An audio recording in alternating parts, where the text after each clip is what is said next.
Urbanidades, historias de RK Radio. La combustión espontánea. La combustión humana espontánea, o CHE, es un fenómeno poco frecuente que se produce en algunas personas, las cuales entran en combustión y son carbonizadas al instante, sin la presencia de ninguna fuente externa de calor. Este fenómeno tan insólito parece ser que se produce a partir de una fuente interna de calor.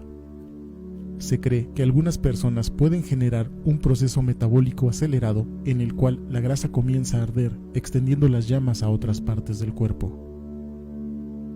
Algunas de las características más frecuentes entre los casos que han sido catalogados como combustión humana espontánea y a los cuales no se les ha podido otorgar otra clasificación son los siguientes. Las víctimas suelen encontrarse solas en su dormitorio sin que ningún testigo presencie los hechos. Solo se quema una parte del cuerpo, la que más grasa tiene, quedando la parte del torso, los muslos y los huesos completamente carbonizados. Las extremidades, por otro lado, quedan intactas. Tampoco se queman los muebles que se encuentran alrededor de la víctima. A pesar de desarrollarse sin una fuente externa de calor, sí se han encontrado estufas o cigarros próximos a las víctimas. Las víctimas mayormente son mujeres, aunque también existen casos en hombres. Además, suelen ser ancianas, con sobrepeso y pueden padecer alguna enfermedad mental del tipo de depresión o problemas de alcoholismo. Después de cada fenómeno suele quedar una sustancia líquida y viscosa de color amarillento. Este fenómeno suele desarrollarse en casos aislados, y la mayoría cumplen con las características ya citadas anteriormente. El primer caso del que se tiene constancia, según los registros médicos, ocurrió en el año 1731, en las afueras de Verona, Italia. La víctima, de 62 años, se llamaba Cornelia Bandi, más conocida como la Condesa de Cesena. Una de las sirvientas, al observar que la mujer no se levantaba a la hora habitual, decidió comprobar qué ocurría. Al entrar al dormitorio, comprobó que una parte de la habitación, enfrente de la cama, estaba llena de cenizas y de una sustancia amarillenta y maloliente. Junto a ella se encontraban los restos de las extremidades de la condesa. Sin embargo, las sábanas y las telas que rodeaban a la señora no ardieron. En 1941, según el British Medical Journal, se registraron más de 30 casos en los que se produjo una combustión humana espontánea. Las investigaciones indicaban que la temperatura del fuego que ocasionó las combustiones podrían haber rondado una temperatura de 1650 grados centígrados.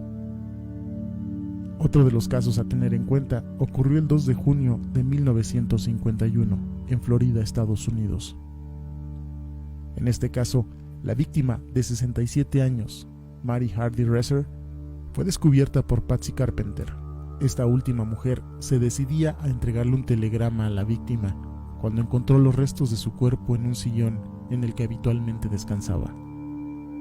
En él se hallaba parte del hígado adherido a la columna vertebral, el cráneo reducido al tamaño de una pelota de tenis y una gran cantidad de cenizas. En el suelo, el pie que todavía conservaba su calzado estaba intacto. Este caso fue catalogado como muerte accidental por fuego de origen desconocido, pero más tarde su hijo declaró que Reser estaba fumando un cigarrillo la última vez que la vio, y que además su madre tomaba somníferos, aunque resulta extraño que no se levantara cuando empezó la combustión.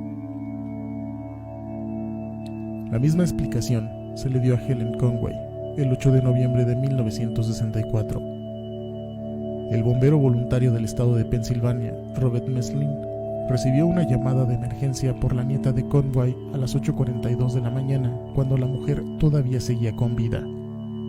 A las 8:48 am, Meslin ya había fallecido y sido reducida a cenizas. Se le dio la misma explicación que en el caso anterior, culpando al cigarrillo de la causa del incendio, aunque el proceso de combustión se desarrollara con semejante rapidez.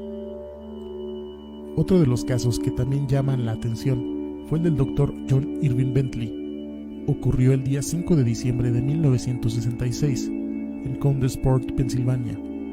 El doctor fue encontrado en el baño con un boquete en el suelo y sobre él una gran cantidad de cenizas. El material se encontraba intáctil, sin haber formado pasto en las llamas.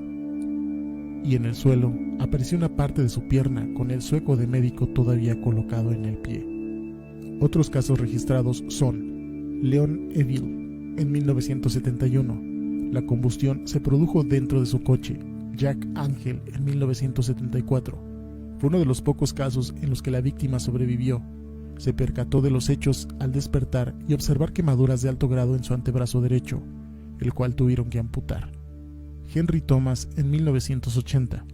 Su caso fue investigado por el agente del Departamento de Investigación Criminal John Hamer, considerado uno de los mejores investigadores de los fenómenos de combustión humana espontánea.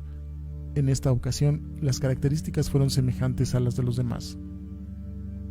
Una de las explicaciones posibles, aunque poco frecuentes en la mayoría de estos hechos, consiste en la teoría de los plasmas. Los plasmas son bolas de rayos que se forman en momentos de tormenta. Según algunas versiones, estas esferas, al entrar en contacto con ellas, colapsarían contra la víctima.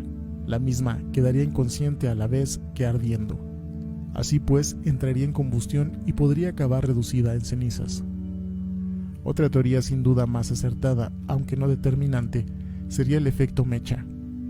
En este caso, y según las explicaciones del científico DeHaan para el National Geographic Channel y la BBC, lo que ocurría vendría determinado por una fuente de calor externa que entraría en contacto con la víctima mientras se encuentra dormida.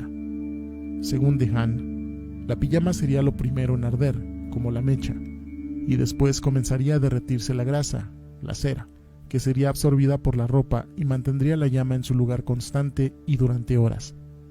De esta manera, y a partir de experimentos realizados con cerdos, se demostraría que puede consumirse una sola parte del cuerpo, y no toda la habitación, aunque en algunos de estos experimentos la habitación acababa ardiendo junto con el cuerpo. A pesar de todo, esta teoría sigue dejando algunas incógnitas sin resolver. Por ejemplo, ¿cómo es posible que la víctima no note el calor y se despierte? ¿Por qué en ningún caso de los mencionados anteriormente se quemó la habitación como en los experimentos?